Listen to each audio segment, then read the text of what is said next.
Assalamualaikum warahmatullahi wabarakatuh. Saya atas nama Zulfatir Ahmad Sulaiman, NIM 2002, 09501003, kelas PTKA 2020. Pada kesempatan kali ini saya akan membahas tentang sinkronasi proses. Yang pertama itu permasalahan critical section. Suatu sistem terdiri dari n proses di mana semuanya berkompetisi menggunakan data yang digunakan bersama-sama. Masing-masing proses mempunyai sebuah kode atau segmen yang disebut dengan critical section, di mana proses memungkinkan untuk mengubah variabel umum, mengubah sebuah tabel, menulis file, dan lain sebagainya.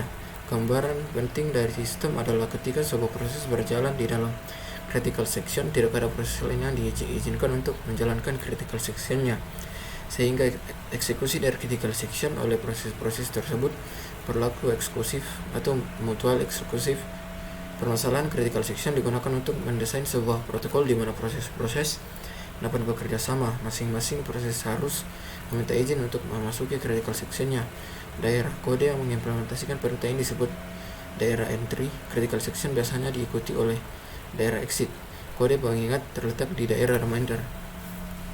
Sebuah solusi dari permasalahan critical section harus memenuhi 3 syarat sebagai berikut. Yang pertama, mutual exclusion. Apabila proses P menjalankan critical sectionnya, maka tidak ada proses lain yang dapat menjalankan critical section.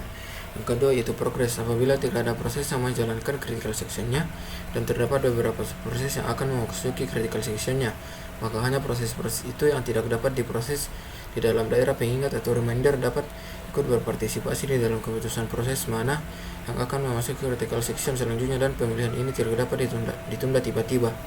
Yang ketiga itu bounded waiting. Terdapat batasan jumlah waktu yang diizinkan oleh proses untuk memasuki critical section setelah sebuah proses membuat permintaan untuk memasuki critical sectionnya dan sebelum permintaan dikabulkan. Yang kedua itu perangkat keras sinkronasi. Pada sistem multiprosesor, proses pemrosesan bertindak independen. Interupsi di suatu proses tidak mempengaruhi proses-proses yang lain. Pemproses yang memakai memori bersama, maka pemrosesan terhadap suatu memori dijaga pada tingkat perangkat keras agar tidak boleh pemroses lain tidak dapat mengakses suatu lokasi yang sama di saat yang sama. Perancang perangkat keras menyediakan instruksi-instruksi atomik yang tak dapat diinterupsi. Instruksi dilaksanakan sampai selesai. Instruksi ini biasanya dilaksanakan dengan cara mengunci bus, sehingga pemroses lain tidak dapat menggunakan bus. Pemroses yang mengunci bus dengan leluasa membaca dan atau memodifikasi suatu lokasi memori. Beragam instruksi mesin disediakan oleh perancang pemproses guna membantu implementasi mutual exclusion. Di antaranya instruksi itu adalah yang pertama itu TSL atau test and set lock, yang kedua TAS atau TS itu test and set, digunakan IBM S360, keluarga Motorola M68000 dan lain-lain. Yang ketiga itu CS atau compare and set, digunakan IBM 370 series. Yang keempat itu Exchange atau XCHG, digunakan Intel X86 dan sebagainya. Yang ketiga itu semafor. Semafor adalah pendekatan yang dikemukakan di skira. Prinsip semafor adalah sebagai berikut. Dua proses itu lebih dapat bekerjasama dengan menggunakan penanda-penanda sederhana. Proses dipaksa berhenti sampai proses memperoleh penanda tertentu. Sembarang kebutuhan koordinasi kompleks dapat dipenuhi dengan struktur penanda yang sesuai kebutuhannya. Variabel khusus untuk penandaan ini disebut semafor. Yang keempat, yang bagian D itu masalah-masalah klasik sinkronasi. Yang pertama itu bounded buffer atau producer consumer problem. Produsen menghasilkan barang dan konsumen akan menggunakannya. Ada beberapa batasan yang harus dipenuhi, antara lain yaitu yang pertama, barang yang dihasilkan oleh produsen terbatas. Yang kedua, barang yang dipakai konsumen terbatas.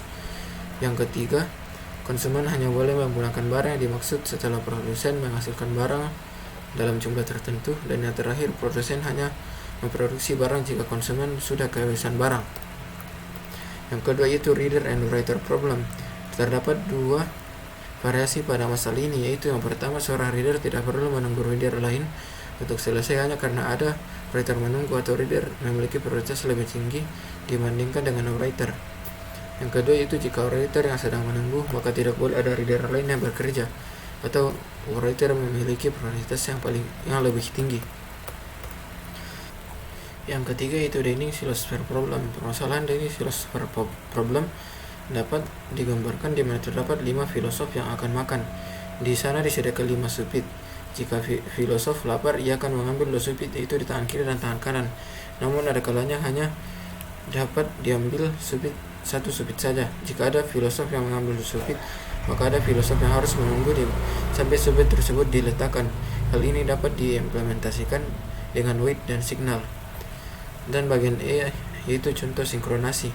Yang pertama itu sinkronasi pada Polaris 2.